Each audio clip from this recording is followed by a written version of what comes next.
सब चैनल का नाम क्या है? सुनिएगा, ठीक है। आज हम पढ़ रहे हैं मैट्रिक्स, ठीक ना। चैप्टर 3 है, कुछ छूट गया उसको भी देख लेंगे, ठीक है, जो आगे आगे बढ़ते चलेंगे। सबसे पहले मैट्रिक्स, मैट्रिक्स का जो हिंदी होता है वो क्या होता है? आव्यूह। क्या होता है? आव्यूह। ये मैट्रिक्स क्या होता है? यह एक स्क्वायर ब्रैकेट के अंदर कवर रखता है, जिसमें रो और क्या होता है? कॉलम होता है। अब सुनिए, हम पढ़ रहे हैं मैट्रिक्स, जिसका हिंदी क्या होता है? आव्यूह होता है। ये आव्यूह क्या होता है? जिसमें रो, आव्यूह जो होता है एक स्क्वायर ब्रैकेट में क्या होता है? कवर होता है, जिसमें रो और क्या होता है? कॉलम होता है। अब रो क्या होता है, कॉलम क्या होता है, मेरी बात को समझिएगा। इसलिए और ये आपको दिख रहा है ना? यस। ध्यान दीजिएगा, जैसे मान लीजिए ये A1, ये A1, ये A1, ये A2, ये A2, ये A3, ये A3, ये आपका एक मैट्रिक्स है जिसको हम कैपिटल लेटर से रिप्रेजेंट करते हैं। यह हमेशा लगभग स्क्वायर ब्रैकेट के अंदर कवर रहता है। जो हॉरिजॉन्टल रहता है उसको कहते हैं रो, उसको क्या कहते हैं? रो। और जो वर्टिकल रहता है उसको कहते हैं कॉलम। समझ में आया या नहीं आया?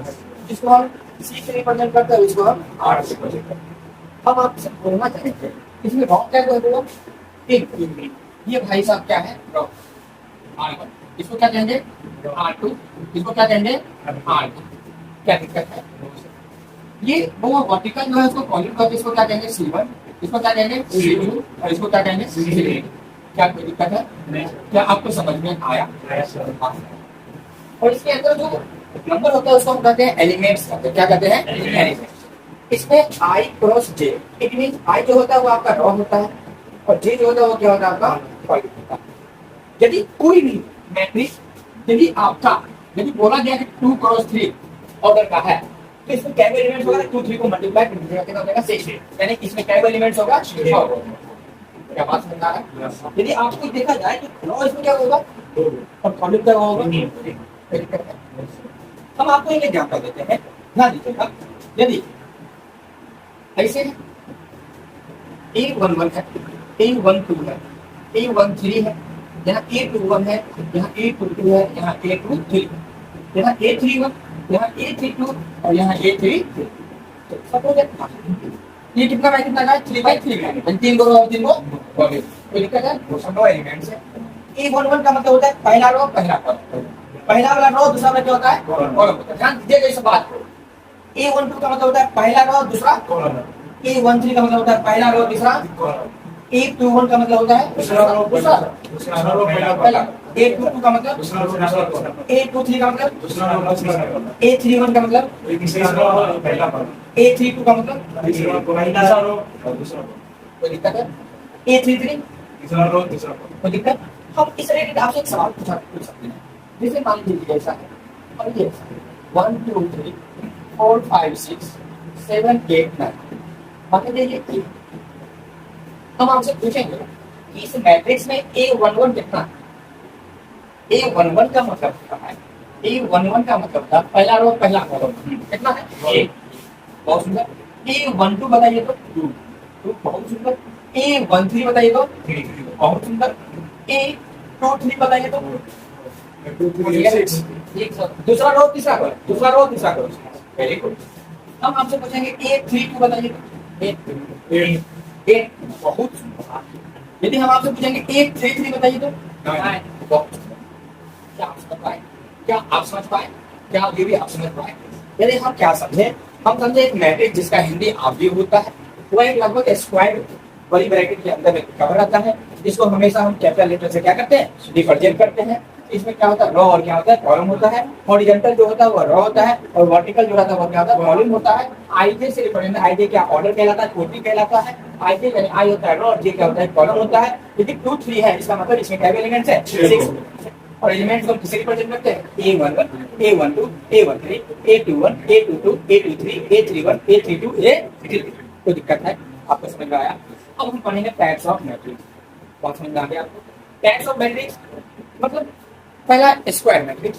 स्क्वायर मैट्रिक्स का मतलब होता है जितना रो उतना कॉलम। यदि 2/2 है यानी 2 रो और 2 कॉलम। 3/3 मतलब 3 रो और 3 रो, यानी रो और कॉलम यदि इक्वल हो तो उसे हम क्या कहते हैं, स्क्वायर मैट्रिक्स कहते हैं। यानी आई बराबर क्या हो जाएगा, जे। तो बोलेगा आई बराबर जे है, ये कौन सा मैट्रिक्स है, स्क्वायर मैट्रिक्स, क्योंकि इसमें रो और कॉलम क्या होगा, क्या कहते हैं, समझ में आया। सर आई मतलब रो और जे का कॉलम, एक स्क्वायर मैट्रिक्स समझ गए। उसके बाद क्या होता है, रेक्टेंगुलर मैट्रिक्स। रेक्टेंगुलर मैट्रिक्स क्या होता है, ये ऐसा हो जाएगा जैसे 2 3 4 1 6 7, देखा है रेक्टेंगुलर मैट्रिक्स है कि नहीं, क्या ये भी तो हो सकता है 2 3 4 5 6 7, इसको क्या कहते हैं, रेक्टेंगुलर मैट्रिक्स कहते हैं। अच्छा ये 1 2 3 इसको कौन सा मैट्रिक्स कहेंगे, रो मैट्रिक्स, क्योंकि इसमें रो का रो है एक, रो का रो है एक रो है, इसलिए इसको कौन सा मैट्रिक्स कहेंगे, रो मैट्रिक्स कहेंगे। और ये जो है ये कौन सा मैट्रिक्स हो जाएगा, कॉलम मैट्रिक्स, क्यों, इसमें कॉलम क्या है, एक। क्या बात समझ में आया। डायगोनल मैट्रिक्स क्या होता है कि डायगोनल में नंबर होगा, बाकी नॉन डायगोनल जो होगा सब क्या होगा, जीरो हो जाएगा। जैसे हम आपको एक एग्जांपल दिया, आपको इसे ध्यान दीजिएगा, ये काम समझिएगा। जैसे 1 0 0 0 0 0 ये डायगोनल में नंबर होगा, बाकी सब क्या हो जाएगा, जीरो। कोई दिक्कत, इसको हम कहते हैं डायगोनल मैट्रिक्स। कौन सा मैट्रिक्स कहते हैं, डायगोनल मैट्रिक्स। उसके बाद एक आता है स्केलर मैट्रिक्स।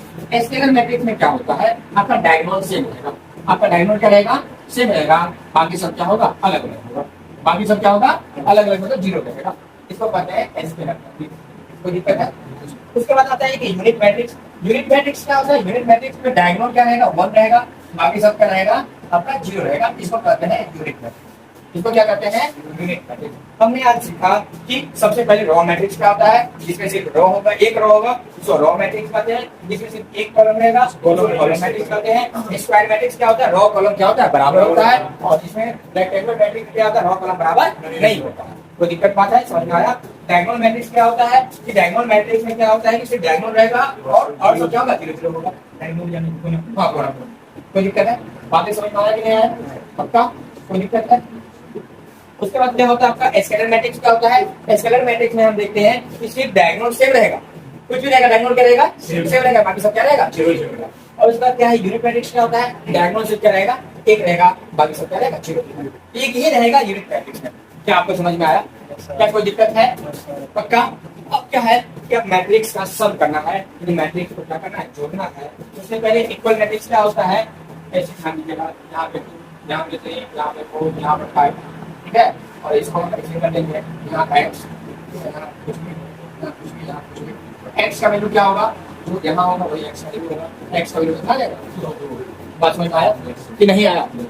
अब क्या करना है, मैट्रिक्सों का एडिशन, यानी मैट्रिक्सों का क्या करना है, जोड़ना है। जैसे कैसे जोड़ते हैं मैट्रिक्स को, ध्यान दीजिएगा। कैसे निकाले, जो करने वाली बातें हैं कुछ है करने वाली बात होगा, करने वाली बातें है। तो अब इसमें दोनों मैट्रिक्स को क्या करना है, ऐड करना है। ध्यान दीजिएगा, a plus B a11 a11 1 3 कितना हो जाएगा, तो क्या कोई दिक्कत, 2 4 कितना हो जाएगा, 6 3 5 कितना हो जाएगा, 8 4 6 कितना हो जाएगा, क्या कोई दिक्कत। इसी तरह सब्ट्रैक्ट भी कर लेंगे, क्या कोई दिक्कत होगा। 2-4 एग्जांपल दे दें। कभी कभी ऐसा यदि पूछेगा, इसी क्वेश्चन में यदि पूछ देगा कि बताइए 2a प्लस b कितना होगा, तो क्या करेंगे, 2a प्लस b निकालने के लिए, 2a प्लस b निकालने के लिए हम क्या करेंगे, हम आपको बनाते हैं, ध्यान दीजिएगा। 2a प्लस b बनाने के लिए हम 2 से इसको क्या करेंगे, a को मल्टीप्लाई करेंगे, है ना। 1 2 3 4 प्लस में b कितना है भाई, 3 4 5 6। 2 को 1 से मल्टीप्लाई करेंगे कितना आ जाएगा, 2 2 जा 4 2 3 जा 6 2 4 जा 8। कोई दिक्कत होगा, प्लस तो प्लस, यहाँ पे 3 यहाँ पे 4 यहाँ पे 5 और यहाँ पे 6। ध्यान दीजिएगा, 2 में 3 ऐड कर देंगे कितना आ जाएगा, 4 में 4 ऐड करेंगे तो 8, 6 में 5 11 और 8 6 14। क्या कोई दिक्कत, क्या आपको समझ में आया, पक्का समझ में आ गया। तो आपसे 3.1 लगभग बन जाएगा, आप बना लीजिएगा अपने बुक से, क्या कोई दिक्कत होगा, हल निकलेगा ये।